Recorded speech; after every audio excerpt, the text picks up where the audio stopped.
وجاء من أقصى المدينة رجل يسعى قال يا قوم اتبعوا المرسلين. Şeyd gurrunuz tuqalar şu Antakiye diyen şehrin içinde bir Müslüman adam varmış. Özü täze Müslüman bolupdyr. Özü de täze Müslüman bolupdyr. Özü de täze Müslüman bolupdyr. Ilgap yortup canı bilen gelipdir. Görse oban adamlar bir taraf, 3 peygamber bir taraf, bular şirk gurrunu etip duran. Peygamberler belli oluyor gurrun ahira barttır. Neçe vaqt bular zahmet çekipdirler, netice almandılar. Anırdaki Müslüman gelip, dövüşip, haşlap gelipdir. Kale ya kavmi tebi'ul murselin. Can ova daşlam deyiptir. Can kavmim deyiptir. Peygamberlerin izini söyleyin deyiptir. Şular sizden kirey dilanak deyiptir. Şular sizden muzd padaş dilanaklar deyiptir. Öylerde ak yollu deyiptir.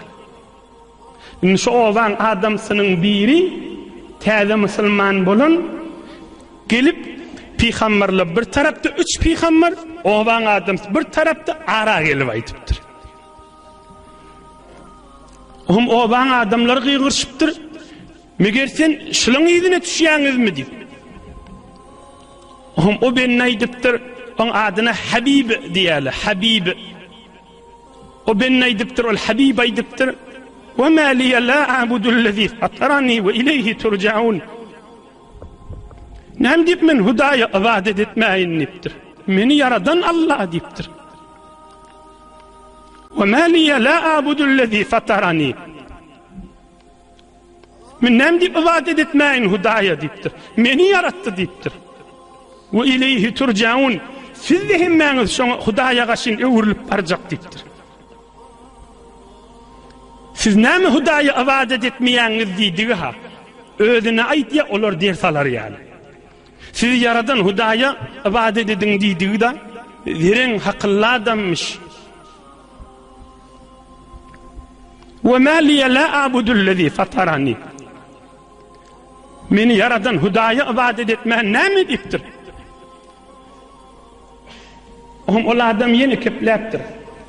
Şu aradaky Müslüman şol owaly adam. Ettehidu min dunihi aliha. Men hudaydan maşşabır huday tutuntam deyipdir.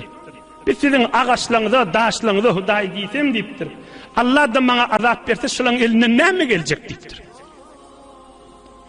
İnni izen lefi zalalin mubin. Men hudaya huday diýmesem, hu Rabbul alemine sığınmasam deyipdir. Onu men görünüp duran adaşdygym bolar da deyipdir. İnni amantu bi rabbikum fasma'un. Oham aýdypdyr. Ey owamyň adamlar deyipdir. Men hudaya iman getirýän, Allahu Rabbul alemine iman getirýän gowjy eştin deyipdir. Ene şu taga çeli bir owadaşyň aýdan kefe boldy. Owan adamlar sen de Müslümanmy diýerlerini ine şu kepleri aýdypdyr. Şu kep aýdanna owan adamlary üýşüp, meni ýymryk bilen, aýaklary bilen defip, vurup, öldürüp etçegesini çıkarttırlar. Bu şu yan kadam canı çıkıptır. Qila dkhulil cenneh. Qala ya leyte kavmi ya'lemun. Canı çıkan boyuna Allah Zülcelal aýdypdyr. Canı çıktı doğru cennete giraga deyipdir. Bir hesap, bir kitap. Özde täze Müslüman bolupdyr. Qila dkhulil cenneh.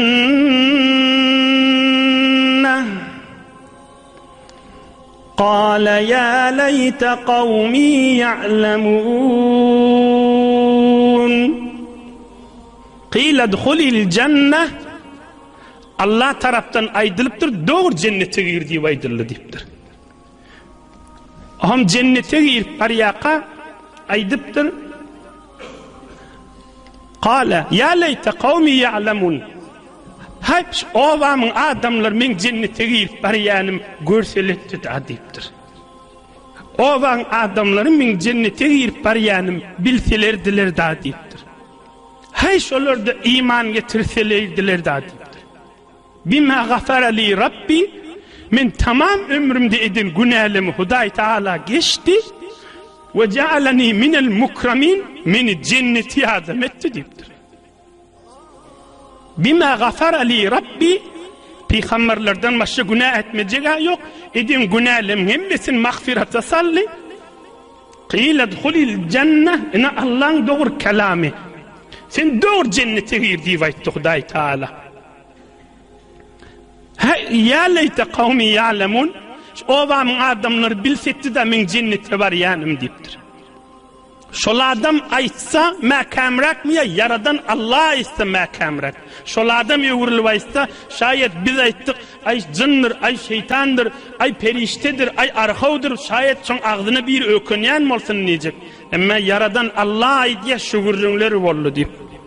Ama yaradan Allah aydiye şükürler oldu deyip. Ama yaradan Allahu Rabbul Alemin aydiye şükürler oldu. On cennete sallık o da şey deydi diye. Huday Teala yine iki ayet kaldı. وَمَا أَنْزَلْنَا عَلَى قَوْمِهِ مِنْ بَعْدِهِ مِنْ جُنْدٍ مِنَ السَّمَاءِ وَمَا كُنَّا مُنْزِلِينَ. Huday Teala diye ona öldürdüler diye.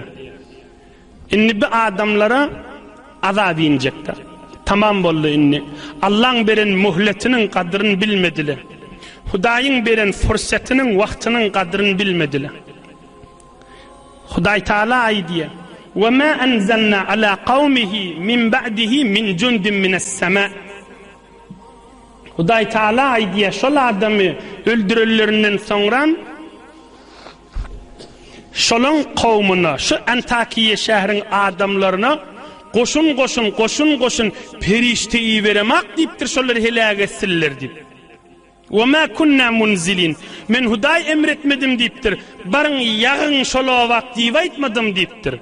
Näme deyip? O Ulukon şehre perişteleri vermek gerek deyiptir. Birce perişteni şoları öldürdük verdim deyiptir. İn kânet illa sayhaten vahide feydâhum hamidun. Feriştelerin birine ayttım deyiptir. Şu ovan dervazasının kafsının marını vardı. Bir kıyırdı gaytemmesi ölürdüydüm deyiptir. Ecici adam da. Ona koşun perişteyi vermedim deyiptir. İn kânet illa sayhaten vahide. Ferişte gelakana şu ovan başını bir ses ediptir. Feydâhum hamidun. İşten adam donp yıkılayamıştı. Hamidun neydi? Sessiz galli dedi. Bir saniye değil, bir ses filan şehirde bir dir adam almanırdı. Öyle salim hemmekiş ölü yatamıştık da. İn kânet illa sayhaten vahide. Birce ses filan nedir? Fe izâ hum hamidun. Yani gürlep duran, harlap duran, kıygırıp duran, gülüp duran, keplep duran, sayrat duran adamla hemmesi dımdırık bulup ölü yattılar deyiptir. İn kânet illa sayhaten vahide. Birce ses deyiptir. Bay aylav kıygırımı değerliptir. Ferişte birce ses etti deyiptir. O nazir ses edenini Allah biliyor. Bir rivayatta ferişte gelakana dervazeye şehir ve şehrin kafsatsılıyor. Şun iki tarafını söyüğüne yaplanakana ses ediptir. Şehrin içinde kadını şodurşunu yıkılıptırdı. Şu ses eştiğinde yıkıla yanmamalı. Yürüğü yarlı. Şu sesin aylımcıldığını. Şu sesin hoğulnaktığını. Götürüp bilmeyendir. Allah Teala ne diye? Yani okuyan ayetim yeni mana edeyim. وَمَا أَنْزَلْنَا عَلَى قَوْمِهِ مِنْ بَعْدِهِ مِنْ جُنْدٍ مِنَ السَّمَاءِ. Oları helak etmeden çürüyüm. Koşun perişteyi veremek deyiptir. Birce ses bilen helak bollu deyiptir. İn kânet illa sayhaten vahide. Bir ses etti ferişte hemmesi ölüp yattılar deyiptir.